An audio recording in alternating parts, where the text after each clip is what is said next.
Imagina um sujeito de 43 anos, engenheiro, que chega ao consultório com uma certeza, não com uma dúvida. Eu sou vespertino, sou noturno. Mesmo antes de se apresentar, mais ou menos como quem fala, sou capricorniano, sou flamenguista, etc. Sempre fui. Minha mãe era assim, meu filho mais velho também é vespertino.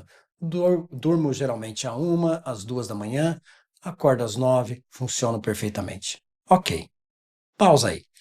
Só que nos últimos 2 anos não estou funcionando tão bem como costumava. Estou mais irritado, ansioso, a concentração caiu, mas eu acho que isso é o trabalho, o estresse, não tem nada a ver com sono. Aí eu ouvi, fico pensando, e se as duas coisas, na verdade, tiverem sim bastante coisa a ver?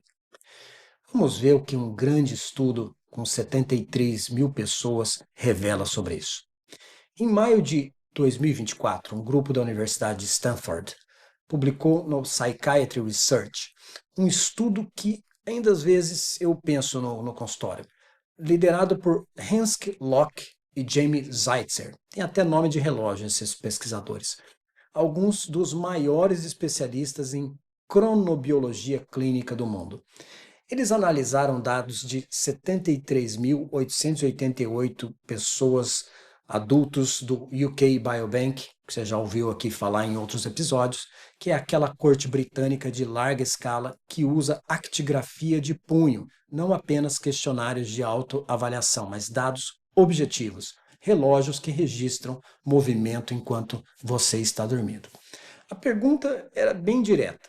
O horário em que você vai dormir afeta a sua saúde mental, independentemente do seu cronotipo natural? O horário afeta a sua saúde mental? Vamos lá. Antes da resposta, um parênteses. Essa palavra cronotipo merece uma atenção. Ela aparece no consultório e nas redes sociais frequentemente. O paciente chega com ela já pronta. Sou noturno, não é uma queixa, é uma apresentação, uma identidade. Às vezes chega bem rápido no consultório. Isso já diz algo sobre como a ciência do sono entrou de fato na cultura popular. Do mesmo jeito que a pessoa fala, eu sou introspectivo, eu sou extrovertido. Então é menos um dado e mais uma coisa de autoconhecimento. Olha só, tecnicamente, cronotipo é a tendência biológica de cada pessoa para dormir e acordar em certos horários. E isso é real, não é preguiça nem mau hábito, é uma tendência mesmo. A resposta do estudo foi sim. Sim, o horário importa. E isso é desconfortável, independentemente do seu cronotipo. Pessoas que dormiam depois de 1 da manhã tinham risco aumentado de depressão, ansiedade e outros transtornos mentais. Esse risco se mantinha mesmo para quem era genuinamente vespertino, mesmo para as corujas e os morcegos de verdade.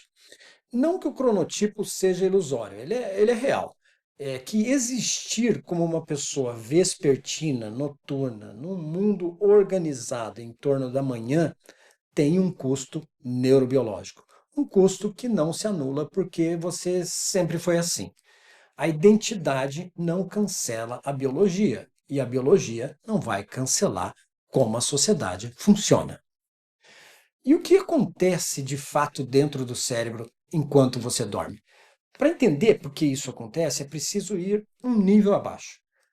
Durante o sono profundo, o cérebro ativa o chamado sistema linfático, recentemente descoberto, um sistema especializado em limpeza.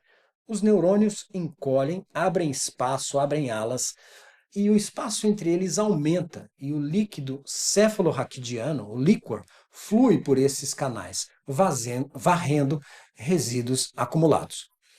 Inclusive proteínas que são deletérias, como a beta-amiloide e tal, cuja acumulação está ligada, teoricamente, ao Alzheimer.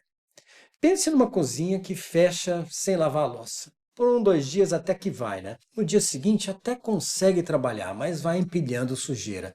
Noite após noite, o sono tardio ou insuficiente, o cérebro vai perdendo desempenho e acumulando aquilo que não limpou. Em 2026, pesquisadores publicaram na Nature Communications o primeiro estudo em humanos demonstrando que o sono aumenta o clearance, dessas proteínas para o plasma. Ensaio cruzado randomizado com 39 participantes, verdade, pequeno, mas pioneiro. A teoria glinfática, que vinha de modelos animais, ganhou uma evidência humana direta. O que mais me interessa aqui não é o Alzheimer, pelo menos não nesse podcast aqui, nesse episódio, é o horário. O ritmo circadiano sincroniza esse sistema glinfático com momentos específicos da noite. Quando você empurra o sono para a madrugada cronicamente, não apenas perde horas, você desacopla esse processo, esse sistema de limpeza do momento em que o cérebro espera realizá-lo e está mais preparado para fazer isso. E há um segundo mecanismo também. Dormir tarde mantém o cortisol elevado nos momentos errados do ciclo.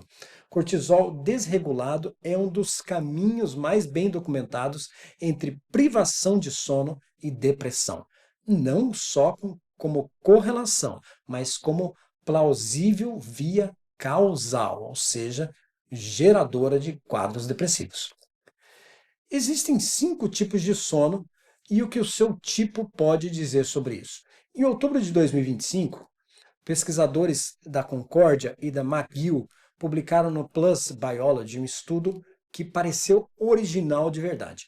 Eles analisaram 770 adultos jovens, 22 a 37 anos, com ressonância magnética funcional em repouso, mais questionários sobre sono, cognição, saúde mental e estilo de vida. Uma pesquisa bastante ampla e com dados objetivos.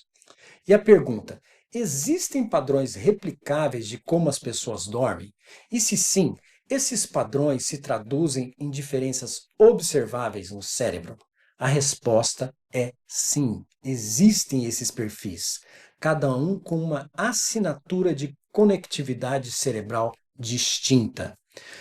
O perfil de sono pobre com psicopatologia geral não mostrava só piores índices de saúde mental, mostrava uma desorganização específica nas redes cerebrais de repouso. Já do outro lado do espectro, o perfil de maior resiliência do sono exibia conectividade integrada, melhor cognição, menor sofrimento psíquico. O que isso muda na clínica psiquiátrica ou de ciências do sono do dia a dia? Muda a ordem das perguntas. Eu tenho pacientes que chegaram a mim depois de 4 ou 5 antidepressivos diferentes, sem melhora sustentada. Em nenhuma das consultas anteriores, alguém havia perguntado sistematicamente sobre o padrão de sono. Não como sintoma, mas como alvo terapêutico. Se o padrão de sono pode estar inscrito na conectividade cerebral, tratá-lo como um subproduto, meramente subproduto do transtorno mental e não como um ponto de intervenção, pode ser um erro de hierarquia que a clínica ainda não terminou de reconhecer. A conferir, ainda não está bem estabelecido, mas existem hipóteses bastante elegantes ligando o sono a um desencadeamento de transtornos mentais. Voltando ao caso do início da nossa conversa, essa pessoa conseguiu mudar o padrão de sono com uma pergunta certeira: o que é que eu faço das 11 a 1 da manhã que eu não poderia fazer, talvez até com mais qualidade, no começo da manhã? Isso aí, ele foi um self-hacker e acabou mudando o seu padrão de sono.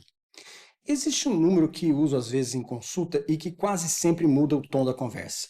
Pessoas com insônia têm quase 10 vezes mais risco de desenvolver depressão e mais de 17 vezes risco de ansiedade. Números de um estudo epidemiológico publicado no periódico Sleep. Não é uma associação fraca, é uma diferença de magnitude que, diante de um paciente que minimiza o sono, muda o que você pergunta a seguir e como a pessoa considera a importância do sono. As referências sempre ficam abaixo na descrição, nas show notes do episódio, tá? Então, se você quiser saber mais detalhes, só dá uma olhada nas referências. Então, esse estudo inicial de Stanford sugere que dormir antes de 1 da manhã já reduz o risco.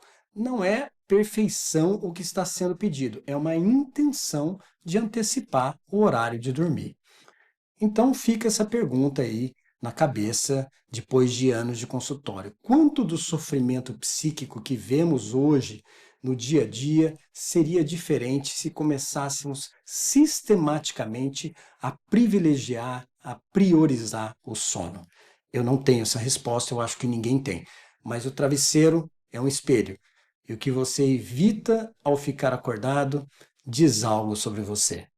Privilegie o seu sono.